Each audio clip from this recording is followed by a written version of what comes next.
Ecuador en el contexto internacional. Las dos guerras mundiales que se generaron durante los años de 1914 a 1918 y 1939 a 1945 respectivamente, generó un gran devastamiento que no solo afectó a los países que se disputaban, sino a todos los países del mundo. El Ecuador, al ser un país en vías de desarrollo con carencias de tecnología innovadora, índices de pobreza, con una economía sin estabilidad al 100%, tiene gran dependencia de la exportación de productos, siendo esto un factor que reduce su potencialidad en el sistema internacional y por tanto se ve en mayor complejidad en lograr sus objetivos de desarrollo, fortalecimiento, protección de recursos e intereses. En 1895, Ecuador comenzaba a ser gobernado por el general Eloy Alfaro, que inició un proceso de modernización del Estado, partiendo por reestructurar sus fuerzas armadas, esencialmente su ejército, pero también su marina, buscando así dar término al proceso de inestabilidad política de su país, paralelamente a iniciar el despegue de su desarrollo económico, principalmente a partir de la exportación del cacao a Europa. En el espacio internacional, la interacción del Ecuador ha sido definida por su realidad territorial y socioeconómica. Durante el siglo XX, el Ecuador entra en un multilateralismo no experimentado, donde se va involucrando en los organismos internacionales con el propósito de ganar un espacio entre la política internacional. Dicho esto, en el año de 1945, en la presidencia de Galo Plaza Lago, Ecuador se integra como país firmante junto con otros 51 países en San Francisco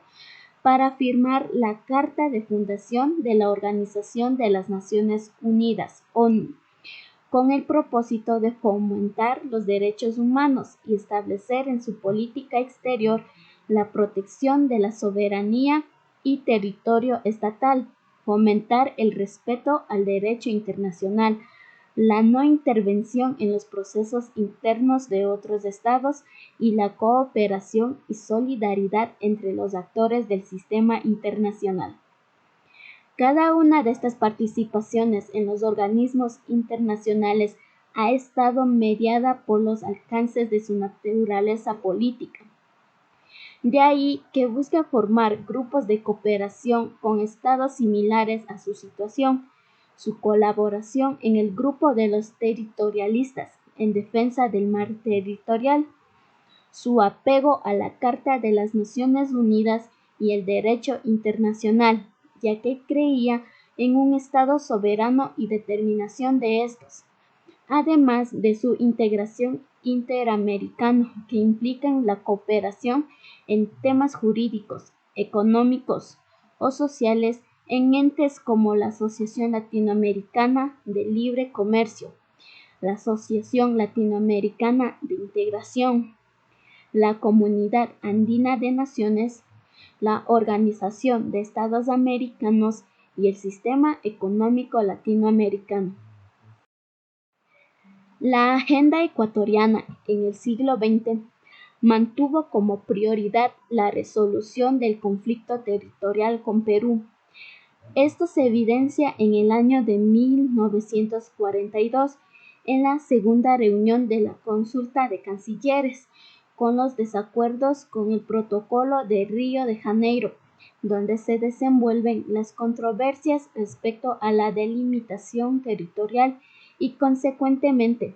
las proclamaciones de nulidad del protocolo por parte del Ecuador. Continuando con la Guerra de Paquisha de 1981, la propuesta del arbitraje papal en la presidencia de Rodrigo Borja de 1982 a 1992 y la escalada militar de 1995. Todo esto implicó alcances en la política internacional ecuatoriana que intentaban implantar sus propuestas desde los marcos internacionales de la ONU, la OEA y la CAN. Es relevante mencionar que en los años 60 las relaciones de Ecuador se encuentran enmarcadas por su alineación con Estados Unidos, en su participación en la Alianza por el Progreso,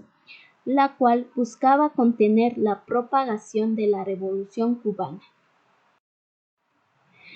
Tras involucrarse en un principio en el seno de la ONU, el Estado ecuatoriano ha ido vinculándose con otros organismos nacidos de la misma organización, como la UNESCO, Organización de las Naciones Unidas para la Educación y Cultura, la UNICEF, Fondo de las Naciones Unidas para la Infancia, la OEA, Organización de los Estados Americanos, la OMS, Organización Mundial de la Salud, la FAO, Organización para la Agricultura y la Alimentación, la OIT, Organización Internacional del Trabajo. Todo esto para generar beneficios para toda la población ecuatoriana. Los desequilibrios en el sector externo llevaron a las autoridades económicas a firmar en 1961 el primer acuerdo Stand-by con el Fondo Monetario Internacional (FMI), organismo que realiza préstamos a países que se encuentran con inestabilidad económica, con el fin de equilibrar sus balanzas de pagos. El convenio que dio origen al FMI entró en vigencia el 27 de diciembre de 1945 y Ecuador fue uno de los 44 países fundadores.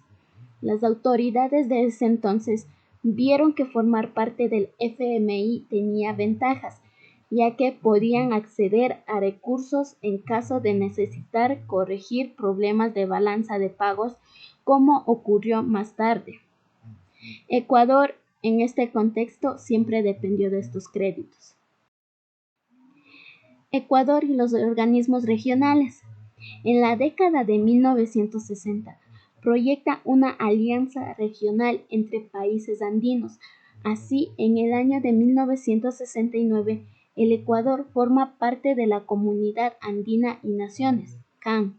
tras el Acuerdo de Cartagena, con el propósito de fomentar la interacción entre los países andinos, ejecutar el libre comercio y lograr un desarrollo armónico entre países latinoamericanos.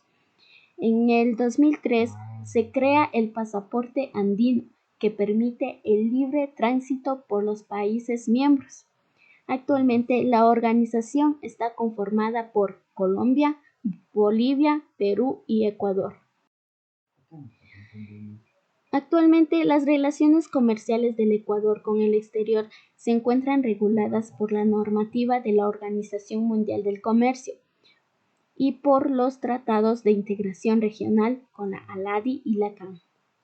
Por disposición de la Ley de Régimen Tributario Interno, las exportaciones están exentas de ICE y gozan de tarifa cero de IVA. Cabe recalcar que las exportaciones de hidrocarburos presentan una regulación específica. En el año 2020, los principales países con los que Ecuador se relacionaba son,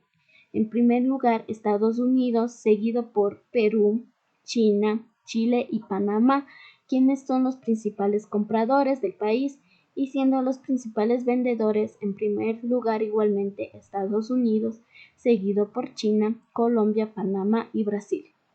Cabe recalcar que para este 2021, iniciando con 3 grandes acuerdos de exportación con la Unión Europea, EFTA y Reino Unido, que son 3 mercados con alto potencial para exportación.